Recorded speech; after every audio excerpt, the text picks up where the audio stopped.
Bismillahirrahmanirrahim. Assalamualaikum warahmatullahi wabarakatuh. Kita bertemu kembali kakak di pelajaran PAI. Mari kita awali dengan membaca basmalah. Bismillahirrahmanirrahim. Materi yang kita pelajari di bab kedua adalah tentang berakhlak mulia. Tujuan pembelajaran akan kita dapatkan dari belajar materi ini adalah pertama, kakak bisa menjelaskan makna dan dalil tentang jujur dan menepati janji dalam kehidupan sehari-hari. Menjelaskan cara berbakti dan taat kepada orang tua dan guru, menyajikan penerapan jujur dan menepati janji dalam kehidupan sehari-hari, menyajikan cara berbakti dan taat kepada orang tua dan guru.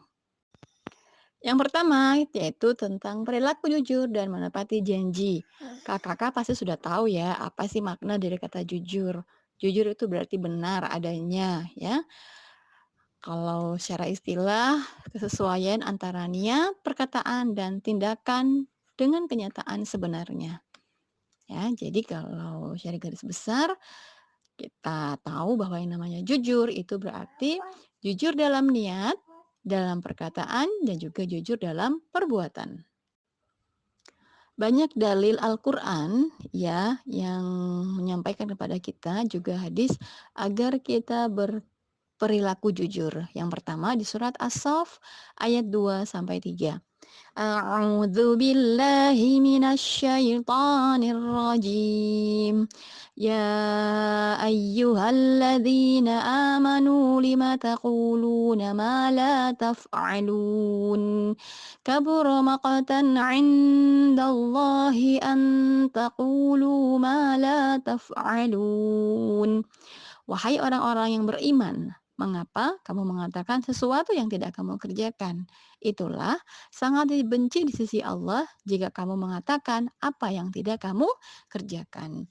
Jadi ayat ini menyampaikan kepada kita bahwa Allah sangat membenci orang-orang yang berdusta atau orang-orang yang tidak jujur. Lalu ada di surat Al-Ahzab juga ayat 70. Ya ayyuhalladzina amanu taqullaha wa qulu qawlan sadida. Wahai orang-orang yang beriman, bertakwalah kamu kepada Allah dan ucapkanlah perkataan yang benar.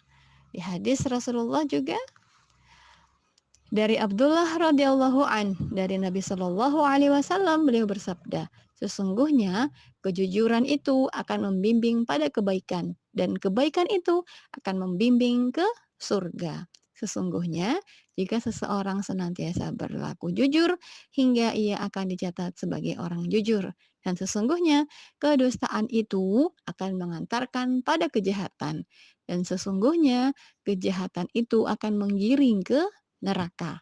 Dan sesungguhnya jika seseorang selalu berdusta sehingga nanti ia akan dicatat sebagai seorang pendusta. Hadis riwayat Bukhari. Penerapan jujur dalam kehidupan sehari-hari.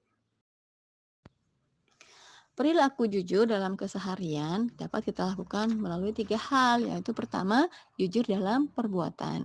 Jujur dalam perbuatan berarti kita melakukan sesuatu sesuai dengan kenyataan dan kebenarannya. Ya, misalnya, contoh perilaku jujur dalam perbuatan yaitu tetap kita melakukan ibadah dengan benar ya, meskipun saat kita sendirian maupun saat orang melihat kita. Ya, jadi kita lakukan benar-benar, sesuai dengan yang seharusnya. Jujur dalam perbuatan lagi contohnya, kita saat mengerjakan soal ujian, kita kerjakan dengan jujur, dengan kemampuan diri kita sendiri, tanpa mengharapkan bantuan dari orang lain maupun dari, buku cetak atau sumber yang lainnya. Menyampaikan hasil ulangan atau ujian kepada orang tua sesuai kenyataan. Nah, itu perilaku jujur nih contohnya, mengakui kesalahan yang telah dilakukan. Yang kedua, yaitu kita jujur dalam perkataan. Berkata jujur dilakukan dengan berkata sesuai dengan kenyataan atau tidak mengada-ngada. Nah, contoh yang bisa kita lakukan nih, tidak menyebarkan berita yang belum terbukti kebenarannya. Jadi, eee, tidak menyebarkan berita yang belum jelas ya kebenarannya. menceritakan peristiwa sesuai dengan kenyataan, tidak ditambah-tambah, menjelaskan alasan misalnya kenapa tidak melakukan sesuatu itu dengan jujur. Lalu yang ketiga yaitu jujur dalam niat, yaitu berusaha dengan sungguh-sungguh mewujudkan niat dalam hati melalui tindakan. Ya, misalnya kita melaksanakan ibadah sholat atau ibadah apapun benar-benar karena mengharapkan niat Allah semata. Kita tulus ketika menolong orang lain, kemudian beribadah dengan khusyuk, baik dilihat orang lain maupun tidak. Termasuk juga bersedekah, baik dilihat orang lain maupun saat tidak dilihat oleh orang lain. Hikmah perilaku jujur yang pertama, dimudahkan masuk surga, disayang keluarga dan teman-teman, mendapat kepercayaan dari orang lain, mendapat kemudahan dalam segala hal, memberikan ketenangan dalam hati dan jiwa. Yang berikutnya lagi, yaitu tentang perilaku menepati janji. Ya, ini berarti kita memenuhi sesuatu yang telah kita ucapkan atau yang telah kita janjikan. Dalil berperilaku menepati janji ada di surat Al-Imran ayat 77.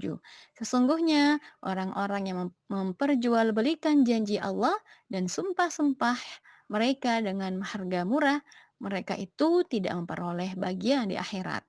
Allah tidak akan menyapa mereka, tidak akan memperhatikan mereka pada hari kiamat, dan tidak akan menyucikan mereka. Bagi mereka, azab yang pedih. Kemudian di surat Al-Isra ayat 34, dan penuhilah janji, karena janji itu pasti dimintai pertanggungjawaban. Ya, kakak-kakak, jadi kalau kita berjanji harus kita menepati pada siapapun itu. Berikutnya lagi di surat An-Nahl ayat 9. Dan tepatilah janji dengan Allah apabila kamu berjanji dan janganlah kamu melanggar sumpah setelah diikrarkan. Sedangkan kamu telah menjadikan Allah sebagai saksimu terhadap sumpah itu. Sesungguhnya Allah mengetahui apa yang kamu perbuat. Di surat An-Nisa ayat 20, setan itu memberikan janji-janji kepada mereka dan membangkitkan angan-angan kosong pada mereka. Padahal setan itu hanya menjanjikan tipuan belaka kepada mereka. Artinya, kakak-kakak, kalau kita tidak menepati janji, berarti kita itu sama seperti dengan setan karena suka memberikan angan-angan kosong, tipuan belaka kepada manusia. Hikmah ketika kita menjadi orang yang amanah, yang menepati janji, satu, kita akan mendapatkan kepercayaan dari orang lain. Yang kedua, akan menumbuhkan kesolehan dalam diri kita. Yang ketiga, kita akan memiliki banyak teman. Yang keempat, yang pasti kita dijauhkan dari murka Allah dan kita akan mendapatkan pahala dari Allah Subhanahu wa Ta'ala. Hikmah ketika kita menjadi orang yang amanah, yang menepati janji, satu, kita akan mendapatkan kepercayaan dari orang lain. Yang kedua, akan menumbuhkan kesolehan dalam diri kita. Yang ketiga, kita akan memiliki banyak teman. Yang keempat, yang pasti kita dijauhkan dari murka Allah dan kita akan mendapatkan pahala dari Allah Subhanahu wa Ta'ala. Berbakti dan taat kepada orang tua atau yang kita kenal dengan birrul walidain. Banyak sekali perintah Allah ya dalam Al-Quran maupun juga hadis yang menganjurkan kepada kita para manusia untuk berbakti kepada orang tua. Yang pertama adalah surat Al-Isra ayat 23. Dan Tuhanmu telah memerintahkan agar kamu jangan menyembah selain Dia dan hendaklah berbuat baik kepada ibu bapak.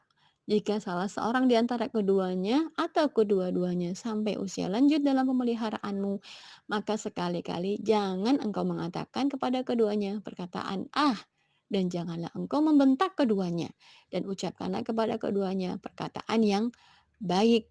Ya, ayat ini menjelaskan kita untuk menghormati kedua orang tua dengan berbuat baik. Dan juga disampaikan di ayat ini agar kita tidak berbicara kepada orang tua dengan perbuatan yang buruk, kasar, ya.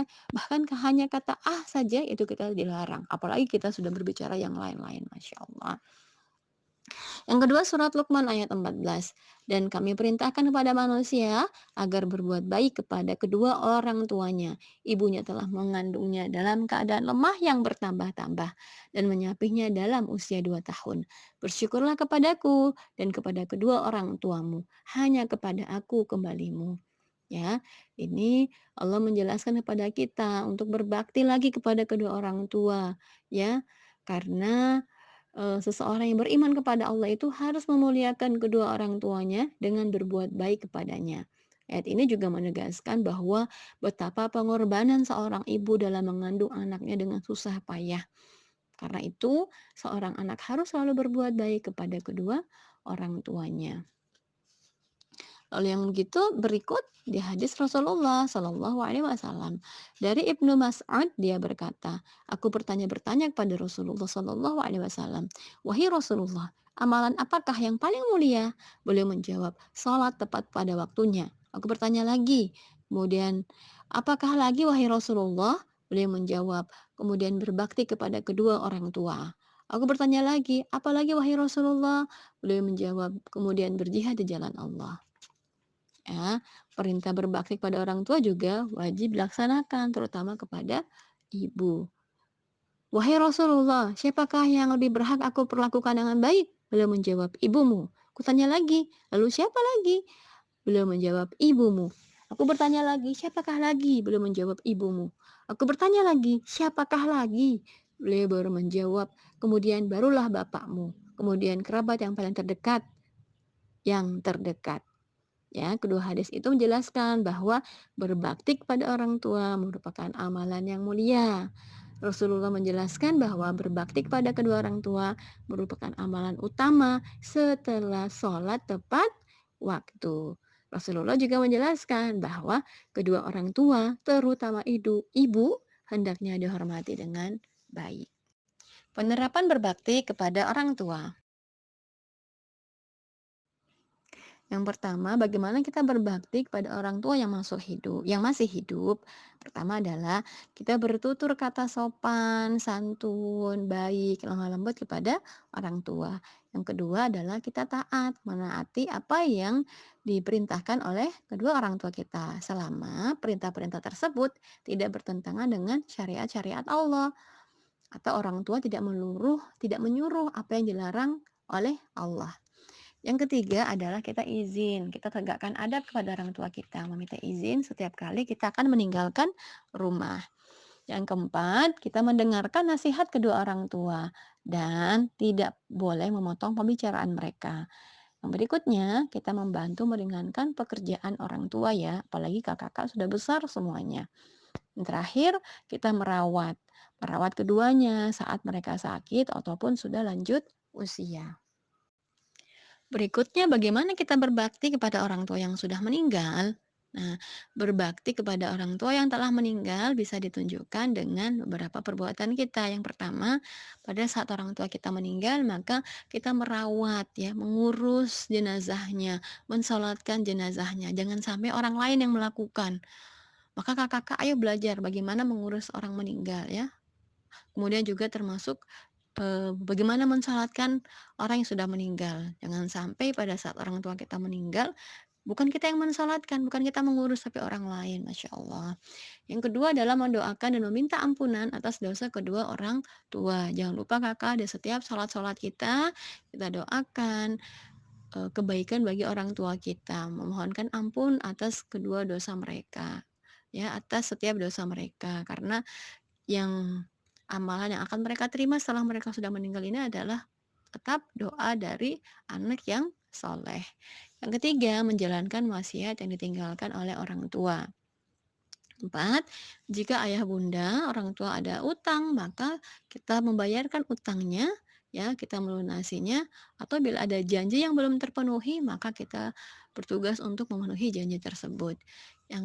Berikutnya adalah kita silaturahim, tetap menyambung tali silaturahim dengan baik ya terhadap keluarga orang tua kita maupun juga dengan sahabat kerabatnya.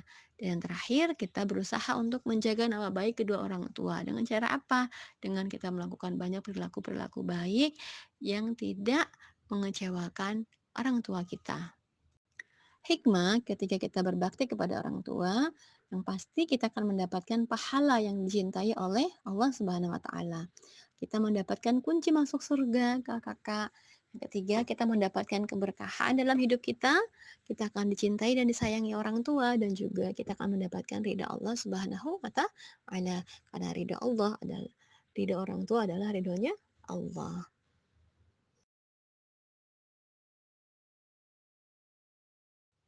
Yang terakhir adalah taat kepada guru. Kakak, ada hadis Rasulullah yang menyampaikan, "Tidak termasuk umatku orang yang tidak menghormati yang lebih tua, tidak mengasihi yang lebih muda, dan tidak pula mengerti hak seorang alim." Nah, kita bisa menunjukkan nih perilaku taat kepada guru ya, baik bagi guru yang sudah hidup maupun guru yang telah meninggal dunia. Yang pertama bagi guru yang masih hidup, kita menjalankan apa yang menjadi tugas-tugas kita yang diberikan oleh guru kita. Taat dan patuh selama tidak bertentangan dengan syariat. Sekali lagi sama seperti orang tua. Jadi kita wajib taat kepada guru kita selama perintah yang diberikan tidak berlawanan dengan syariatnya Allah. Mengucapkan salam ketika kita bertemu ya, baik pada saat offline maupun online. Nah, pada saat online ketika kita baru masuk kelas ya, ada guru kita dalam room Zoom itu, maka kitalah yang menyapa terlebih dahulu, "Assalamualaikum," seperti itu. Juga termasuk misalnya pada saat pembelajaran lewat WA. Yang berikutnya lagi, menyapa dengan sopan santun dan ramah. Lalu kita mendengarkan nasihat. Kakak-kakak ya, ini saat belajar online maupun offline ya, saat tetap muka maupun tidak, tetap kita menegakkan adab-adab kita ya, perilaku taat kita kepada guru. Kemudian juga bagi guru yang telah meninggal dunia juga kita tetap menunjukkan perilaku taat pada mereka. Seperti apa? Kita mendoakan dan memohonkan ampun, Masya Allah ya, karena guru-guru kita lah yang telah memberikan ilmu kepada kita, membimbing kita. Kakak-kakak bila suatu saat ustadzah sudah meninggal, mungkin atau misalnya kalian sudah tidak berada di SMP IT, ustadzah titip doakan ustadzah ya, titip doakan ustadzah Ida. Bila kalian mendengar kabar ustadzah sudah meninggal, ustadzah titip doa, mohon doakan ustadzah Ida, mohon ampunkan setiap kesalahan dosa ustadzah Ida. Juga termasuk guru-guru yang lain kakak-kakak ya. Yang kedua, menjalankan amanat dan wasiat guru. Ketiga, kita mengamalkan ilmu yang telah diberikan. Bila ada kebaikan-kebaikan yang ditinggalkan oleh gurunya, maka kita terus melakukan kebaikan-kebaikan tersebut. Yang keempat, kita berusaha menjalin tali silaturahim dengan keluarga maupun dengan sahabat guru kita yang telah meninggal. Dan kita membantu keluarga guru ketika mengalami kesulitan. Hikmah taat kepada guru yang pertama, kita akan mendapatkan ridho dan rahmat Allah Subhanahu wa taala. Memperoleh ilmu yang bermanfaat dan berkah, kita akan dimudahkan dalam setiap ujian, akan dimudahkan juga dalam memahami pelajaran dan hidup kita ini akan jadi terarah. Kakak-kakak, taatlah sama gurumu ya, agar ilmu yang kita dapatkan menjadi berkah.